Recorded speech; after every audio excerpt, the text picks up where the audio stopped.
Good day, everyone, and welcome to the Stop Show. I'm your Semmelhack hosting again, and I'm here in beautiful Bromont. It's middle of October. We're having such a beautiful fall. The leaves are starting to change, and I really want to introduce you to a fantastic young man, 20 years old, Emil Woest, and he's going to tell us, because this young man, 20 years old, has so much baggage, I couldn't even carry it myself. So Emil, welcome to the Stop Show.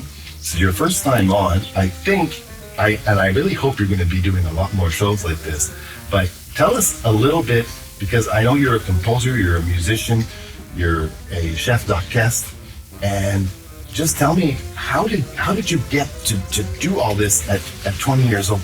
Like, where does this come from? Well, music it's in my head, you know. I have to get it out, and so I find the ways to do that, and a lot of it comes out by finding people to do it with. I've not had that opportunity always in my life. Now I've gotten to a point where I have the resources and I know the right people to write music and to have the opportunities to play music and record music. And so when I want to compose something, I just know who to call, and we can get together, and we have a lot of my friends, well, they have equipment to do so. To do the actual recording, like computers and things like that? Yeah. How many people are in this, are in the videos, like the songs that we're going to see? So it's a 10 brass section, so there's 10 horns, and there's a string section too. I'd say it's around like 40 musicians maybe. Yes, that's almost 50, and then with percussion players and a rhythm section. So what does it take today to get 50 people in the same room to perform this? Like, how many texts do you have to send, and you have to get all these? Because you're not offering. This isn't a full-time job that you're giving anybody. You just threw this together yourself, right? Yeah, well, it's me and my composition colleagues. We had this get together and we produced our compositions, and so we presented 2 of them each, and it was a lot of finding sponsors and asking for the right resources to produce like a production like that. But a lot of the musicians, well, you just kind of work with them when you're on the Montreal scene. You get to know a lot of people, and it's when you're playing a lot, well, you get to know a lot of people fast. And could you do this living in Bromont, or were you living in Montreal? I've been evolving on the Montreal jazz scene since like 2021. Okay. Since I was 17, and so it's been 3 years I've been taking music seriously. Now, how many instruments do you know how to play? My work instrument is the upright bass. This guy? Yeah. The upright bass for what I do for work. I picked it up like around 4 years ago, and been taking it professionally for about 3 years. And guitar, drum, piano? Yeah. When you're a composer, you get to know a lot of instruments and how they work. So do you do a lot of performances with the bass in chamber music groups or jazz groups, or? Yeah, chamber music. Well, I do classical music. I was performing with the OSGN, or as like a young. What's the OSGN? It's like a symphony orchestra for. Orchestre symphonique du Grand Montréal, or? Jeunes de Montréal. Okay. And played at Complexe des Jardins. Oh wow. And stuff. And it was really cool opportunity for classical, but my main gig is jazz, and yeah, I play a lot. I play like 3-4 times a week, I'd say, plus teaching, so keeping it busy. We're gonna see this 50-person musical group. I don't want to call it an orchestra. Can I call it an orchestra? Okay, so it's an orchestra. And you and your colleagues composed all the music, all the sheet music, everything for every instrument. Yeah. So that's why you have to know literally almost how to play all of them. Yeah. So how long can this take to create all this music? It depends. I mean, it takes a lot of time, but when you're in a creative fever, it often just comes out. Yeah, it's the part that is that you can't avoid is all the calligraphy and that, you know, making the parts nice and readable. That's tedious, and it takes it always the same like amount of time regardless. But the music, it's a variable. It can come out fast. Because to me, this is beyond climbing Mount Everest. But to write and to create this to me is the same thing as the guy who wrote the music for Star Wars. Because so, you know, I'm very impressed by it. And it is, because you've got a number of songs here, and you wrote all the music for all these different instruments. So we're going to go right into what's the first piece. It's called Mousseau. Yeah. Now, what brought this composition to life? Because to me, it sounds a little bit. I hear a little bit Daniel Bélanger in it, and I hear a little bit of a James Bond theme. It's going in so many places. So what brought this musical life for you? I'd say it has a lot to do with my inspirations, my big inspirations. I really admire the arrangements of Nelson Riddle and this Montreal composer. He's been like there for a while. His name's Joe Sullivan, Okay. and he produces a super modern sound, and it's all in big band writing, and it's this guy's like my idol, and I tried to create a piece in kind of this kind of the shadow of what he does. Okay. But I let myself be inspired by a lot of composers I admire for that piece specifically, and I wanted to create a big like city sound and kind of like action, something that like makes you lift up your seat a little. You certainly did. And we're going to watch this piece right now, and then we'll come right back.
one thing that I really noticed when I watched that piece is not just the sheer amount of musicians like I talked about before, but they all look like they're just having such an amazing time. Sometimes you watch a symphony orchestra and everybody looks like they're so serious, you know, like they're just totally concentrated on this little sheet of music and they're playing. But your group, they look like they're just, you know, at a party having fun and, oh, I have an instrument in front of me and we're making all this music. Like, how did you find all these people to be so happy? Like, you're making them, you did it really good. Yeah, well, I think they were enjoying the moment. And I mean, the guys, they know the music. They know how to read it. They know how it's gonna go. And a lot of players in that band, well, they visualize what's gonna happen before it happens. Like I learned this from Alexandre. He's like he's in the band actually, but he's like this. What instrument does he play? He plays the alto sax. Okay. And he's this crazy musician from Montreal. He taught me a lot of composition. And anyway, he says every gig or contract he has, he visualizes it before it happens, and so he already knows how it's going to go.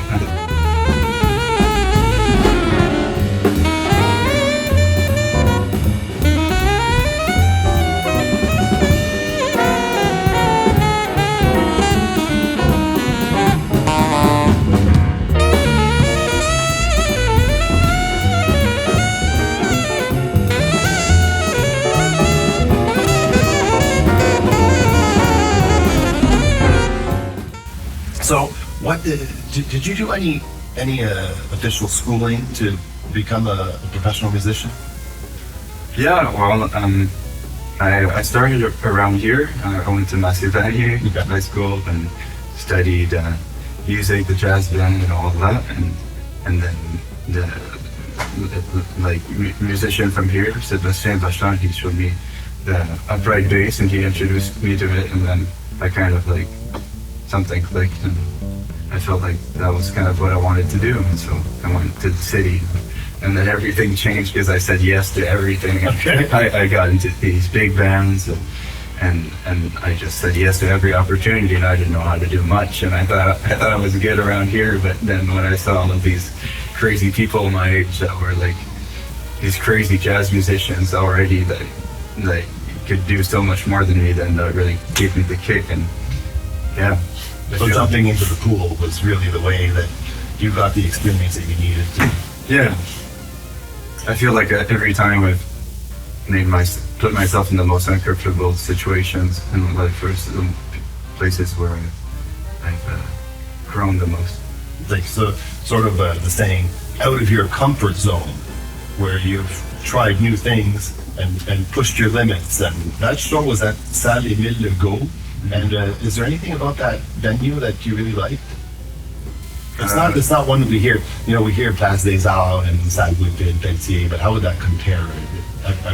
Just to tell us, you know, if we're from Bromont, we have a chance to go to that venue. Yeah, it's free. It's part of like it's part of the Cégep Saint-Laurent, so okay. It's like attached, and well, like, it doesn't have much that differentiates. It's not like a big thing like Club Soda, but you know, it's nice, and yeah, it has all the resources to do big productions like we did. Right, excellent. No, I'm glad that the Cégep has that kind of a venue that people can work with. What about your future plans? So where do you see yourself when you're 30? I'm 30? Oh boy, well, you know, I just filled in all my papers for the German consulate in Cologne. Okay. I'm gonna get my papers sometime, I guess, and my plan is to go study there, I think. And so what school would you like to attend in Germany? Well, hopefully Berlin.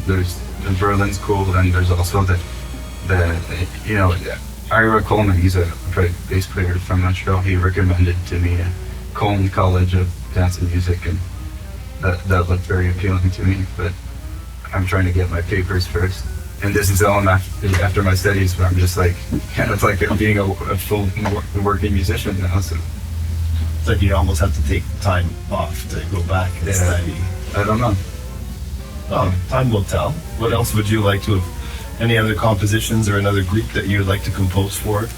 Yeah, well, it's my dream.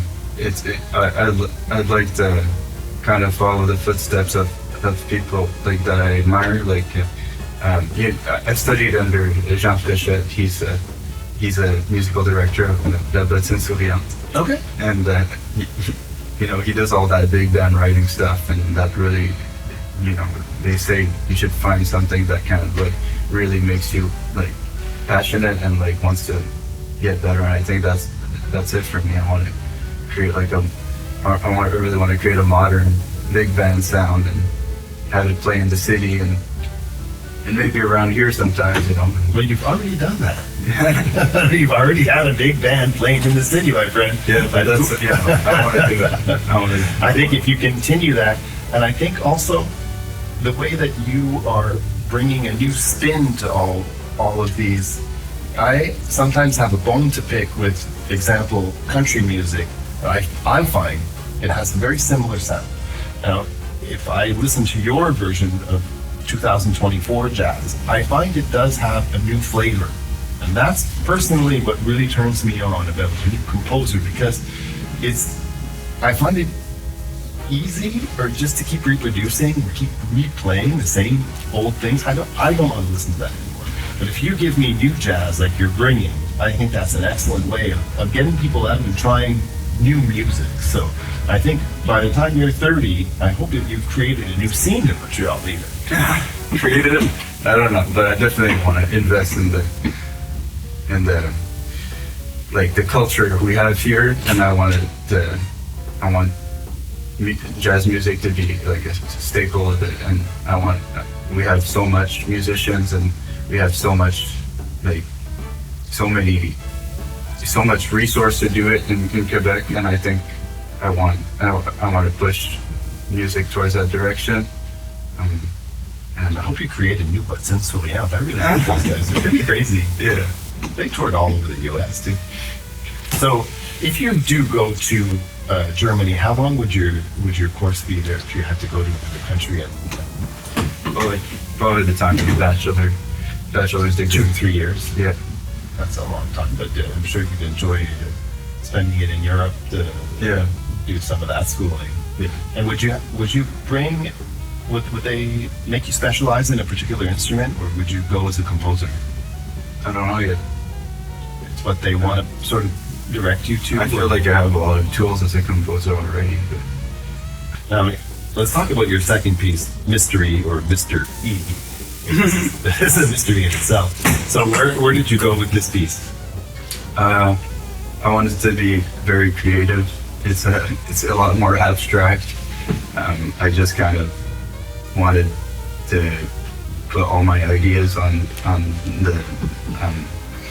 the same piece, so it has a lot of kind of movements, and it's really jazz, So it's kind of for a niche public sometimes, I feel, because it's not everybody who enjoys that type of music, but it is definitely a very creative thing. And it was kind of like just me detaching from all the rigor and composition often, and just like doing what I want, and like it works. It like at a theoretical level, it works. All the music, like the harmony works, and it has that kind of like modern sound I'm inspiring to, like what Joe Sullivan composes. And I think the main the kind of spark that lightened it up was listening to some of Joe Sullivan's composition, and what he does is like in the lower frequencies he has a tuba. He has a trombone player that can play the tuba sometimes, and he mixes that with the double bass and the bari sax, and I found that so cool. And I did something similar with a bari sax and a vibraphone, a kind of unison line, and it's kind of like the driving motif of the piece. Let's go listen to that.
from all the crew at Stop, we're wishing you the absolute best for your career. And thanks for taking time to be on our show. And keep composing, my friend. All right, thanks, Richard. Thanks a lot. So, Maurice Singfield for the Stop Show. See you soon. Cheers.